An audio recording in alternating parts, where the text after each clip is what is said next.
15 ዓመት ሰርታ መጣ 7000 ብር ያገኘች ሴት እኮ አለች ባንክ አካውንት ውስጥ ቤተሰብ አጥፍቶ እቺ ሴት ተመልሳ ህይወቷን ከዜሮ የምትጀምረው ወጣ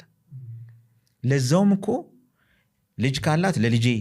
ለቤተሰብ ብላ ነጥላለካ ይሄ ደግሞ የሚቀመጥ ብላ የላከችውን ነው የሚበሉት ስለዚህ አረብ ሀገር ታዲያ ተነስተ ታወራለህ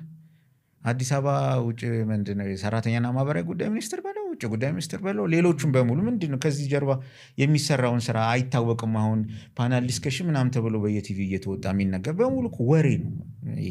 ቅድም ብያለሁ በምላሳቸውና በአእምሯቸው መካከል ያለው ገመድ ተበጥሷል የሚያወሩትን አይሰሙም ሜቢ ከተላለፈ በኋላ ቁጭ ብለው የራሳቸውን ወሬ የሚሰሙት ቲቪ ላይ ነው እንዲህ ብያለሁ ምናምን ይያለው የሚሉት መወሻሸት አያስፈልግም አብዛኛው ቤተሰብ ነው ለነዚህ ሰዎች ተጠያቂ የሚሆነው አብዛኛው ቤተሰብ ኃላፊነት መውሰድ ካለብን ኃላፊነትን ወሰድ እሺ መንግስትም ውጭ ጉዳይ ሚኒስትርም ሰራተኛና ማህበራዊ ጉዳይ ሚኒስትርም ኤምባሲውም ማንንም ቤተሰብም ምንም ኃላፊነት መውሰድ ባለባቸው ልክ ድርሻቸውን ይሰዱ የደላላ ጥፋት ነው የኤጀንሲ ጥፋት ነው እየተባባልክ ብሌም አንወሻሽ ስለምናቀው ማለት ነው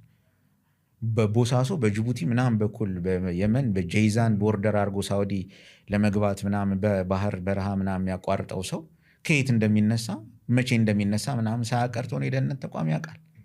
አንድ ተራ የቢሲ ጋዜጠኛ እኮ ሄዶ እዛ ቦታ ላይ አክሰስ ያደርጋል እኮ እዚህ ቦታ የደላላ 3 ቀን ነበር የሚቆየው ከዚህ ነው የሚነሱት ከዚህ 6 ሆነው ተነሱ ምናምን ብሎ ሪፖርት ያደርጋል እሱ አክሰስ ማድረግ ከቻለ የደህንነት ተቋም እንዴት አክሰስ ማድረግ አይችልም እሱ ሌላ ቼን ከሌለ በስተቀር